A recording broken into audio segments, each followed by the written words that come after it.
ඉපදෙන ඇද? මේක තප්පරයකට, එක විනාඩියකට. ඒ ඉපදෙන එක මහ ලොකු දෙයක්, මහ පුදුම දෙයක් නෙමෙයි. ඒ වගේම තමයි මරණය.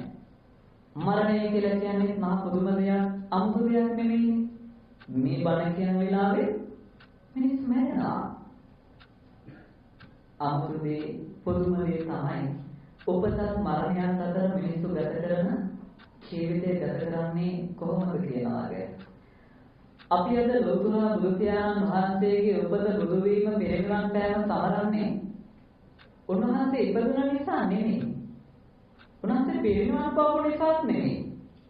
අපි සමරන්නේ ඇයි? උන්වහන්සේ උතුම් සම්බුද්ධත්වයට පත් වෙලා මුළු මහත් සත්‍යයන්ටම සිතක් සලස්සපු නිසා. ජේසුතුමන් ගැන අපි අද කතා කරන්නේ ඉපදුන නිසාද? නෑ. මැරුණ නිසාද? නෑ. මේ රටට, මේ ලෝකයට සිතක් සලස්සපු නිසා. එහෙනම් වෙනතුනේ මිනිස්සෙගේ වටිනාකම තියෙන්නේ ජීවත් වෙලා ඉති විතරයි. එහෙනම් අපි දැනගන්න ඕන ජීවත් වෙලා ඉති කොයි විදිහටද ජීවත් වෙන්න ඕන කියලා. මේ බණ කියන වෙලාවේ අපේ රටේ මිනිස්සු කී දෙනෙක්ගේ ඇත්තල කඳුළු ඇද්ද? මහා ගම්මතුරක් ඇවිල්ලා මහා නායයන් සිද්ධ වෙලා මිනිස්සු 4,30,000 ගාණක් මේ විදියට හැමලා. මිනිස්සු 100 ගාණකට වඩා අතුරු ගාණ වෙලා. 80 ගාණකට වඩා 70 ගාණකට වඩා නැරිලා. පුදුම විදියට මේ වෙලාවේ අපේ රටේ මිනිස්සු දුක් වෙනවා. මේ ධර්ම දේශනාවේ එක අරමුණක් තමයි ඒ අපේ ලාංකිකයන්ට ආශිර්වාද කිරීම. මේ ධර්ම දේශනාවේ ප්‍රාර්ථනාව අරමුණ. වෙනතුනි ඔයයන්ට අහලා ඇති 1989 කොළඹට ආවලුම ගම් අතුරක්. මේ ඇවිල්ලා තියෙන ඊටත් වඩා ලොකු ගම් අතුරක් කියලායි අපේ පැත්තේ ඉන්න සිය ලාංචිලා කියන්නේ. ඒ නිසා මුළු කොළඹම යට වුණා. පස්සම නායකයිලා මිනිස්සු අසරණ වුණා. ඒ මිය ගියපු අසරණ ජනතාවට අවසන් වෙලා මේ වෙලාවේ කඳුළු වෙන අපේ රටේ රටතරන් මිනිස්සුන්ට අපි මිනිස්සු විදියට ආශිර්වාද කරන්නේ මනුස්සකම ගන්න නිසා. එහෙනම් පිළිතුරු බුදුහාමුදුරුවෝ දේශනා කරනවා ඔබ ඉපදුනා නම් මනුස්සෙක් විදියට ඔබ මිය යන්න බලාපොරොත්තුවක් තියෙනවා නම් මනුස්සෙක් විදියට ඔබ ඔබේ ජීවිතය ගත කරන්න මනුස්සෙක් විදියට. හැදිච්ච කාන්තිරිත් වීරිත් ගෙයින් ගෙට නැති වෙලා පිරිච්ච ගති ගුණ හොයනට දිරච්ච ගත් රිංගලා මරිච්ච මල කඳන් නොඩින් සමහර අය රජ වෙලා කරච්චලේ හැම තිස්සෙම මනුස්සකම පිරීලා මාස දෙකයි පොඩි දියණිට දාලා ගිහින් දැක්කද රෝස මලයි කිඩාරමයි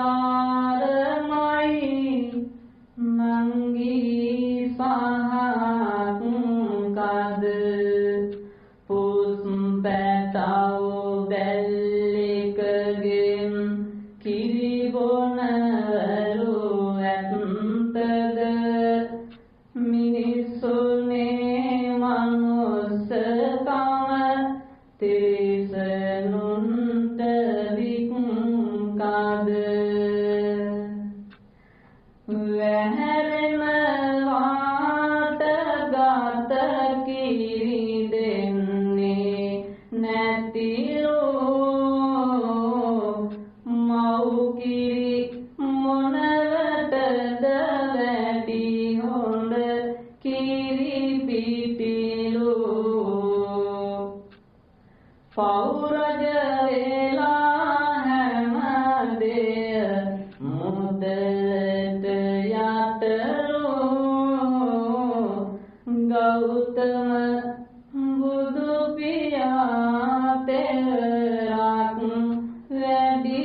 ලංකාවට ගෞතම බුදු පියාණන් වහන්සේ තුන් පාරක් වැඩම කරලා පාරිශුද්ධත්වයට පත් කළ උතුම් ශ්‍රී ලංකා දීපය.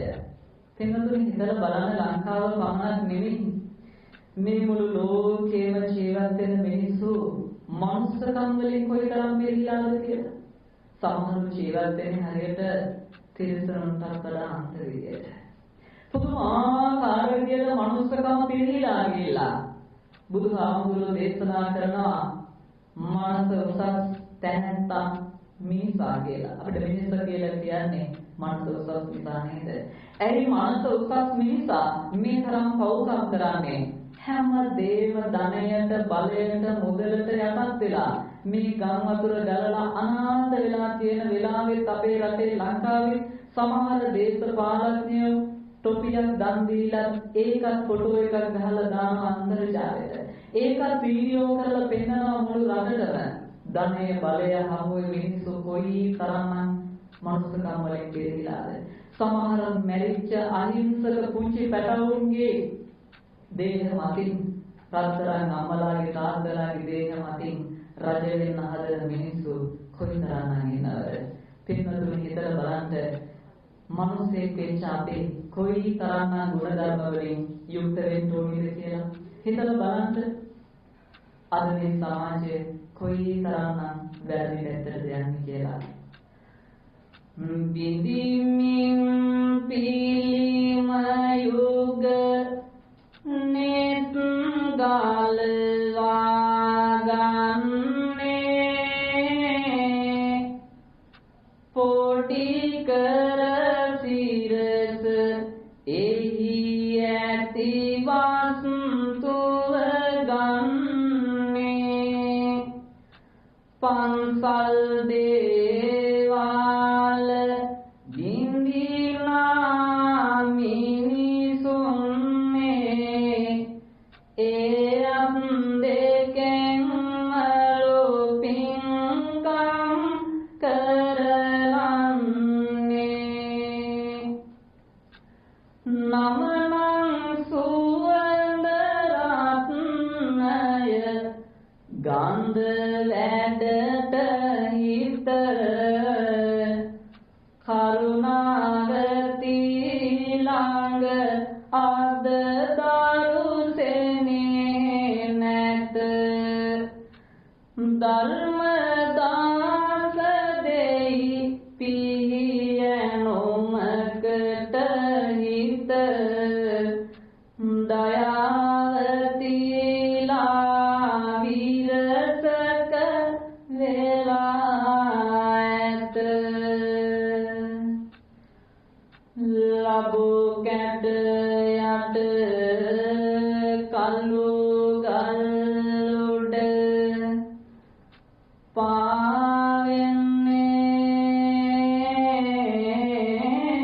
පාවෙන්නේ කැට කැබලිතිය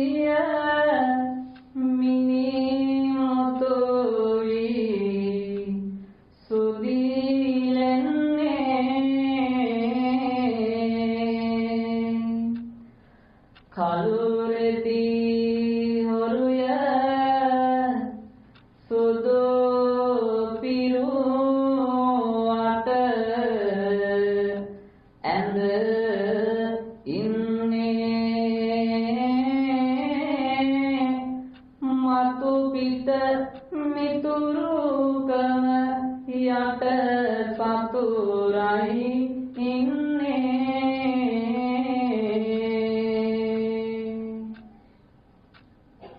සමහර මිනිස්සු තමන්ගේ නමට නම් බෞද්ධ නම් දානවා. හැබැයි ඒ බෞද්ධ නමට අනුව ජීවිතේ ගත කරනවද කියලා ඒ අය තමන්ගේ හිතෙන්ම ප්‍රශ්න කළ යුතුයි. පින්වතුනි මේ සමාජය තුළ ජීවත් වෙද්දී අපි කොයි තරම්නම් පරිස්සම් වෙන්න ඕනේද? සමහර විට මහා භයානක සත්තු ළඟට ගියාම දැනෙන්නේ නැති බයක් මේ සමාජය තුළ ජීවත් වෙද්දී සමහර වෙලාවට අපිට දැනෙනවා. උඩින් මිතුරුකම පෙන්නලා යටින් තමන්ගේ මිතුරට වලකපන මිනිස්සු සමාජයේ කොයිතරම් ඉන්නවද?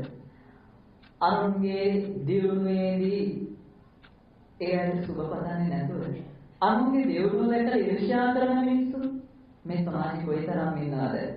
කෙනෙක් කුමක් හෝ දෙයක් සිද්ධ කරද්දී ඒ දේ සිද්ධ කරන්නට නොදී ඒ දේට බාධාවල් දාන මිනිස්සු සමාජෙ කොයිතරම් ඉන්නවද? ඇයි දෙවියනේ මිනිස්සුම මේ දේවල් කරන්නේ? මේ හැම දෙයක්ම මිනිස්සුන්ගේ යහපත වෙනුවෙන් නම් ඇයි මිනිස්සුම මිනිස්සුන්ට බාධා කරන්නේ? උසස් මනසක් තියෙනවා නම් ඇයි හිතලා බලන්න බැරි? තේනවද? ඔබම හිතලා බලන්න ඊර්ෂ්‍යාවෙන්, ක්‍රෝධයෙන්, වෛරයෙන්, රාගයෙන් මිනිස්සු කොයිතරම් වල්මත් වෙලාද? අම්මා තාත්තට දරුවන්ගේ ආදරේ වැටහෙන්නේ නැති කාලයක්. දරුවන්ට අම්මා තාත්තගේ මෞඛ්‍ය සෙනෙහස වැටහෙන්නේ නැති කාලයක්. හිතලා බලන්න. කොයිතරම් අම්මා තාත්තලා පාපතර අම්මලා තාත්තලා තමන්ගේ දරුවෝ මාරලා දානවද? කොයිතරම් පාපතර දරුවෝ තමන්ගේ අම්මා තාත්තව මාරලාද? දෙයනේ අපි කවදාවත් අහන්න දකින්න නොලැබුණු කතා අපේ රටේ අපේ ලෝකේ කොයිතරම් සිද්ධ වෙලාද? තිරිසන් සතුන්වත් නොකරන මේ මහා අපරාධ අපේ මිනිස්සුම විසින් කරන හැටි බලන්න. දරු සෙනෙහස ආදර බර කරුණා ලබා තිබේ ලොව දස අතරුණා ආස පොළොව නිම්හිම් කොට දෙරනා පැවති මිනිසුන් කාම යටපත් කෙරුණා පියායි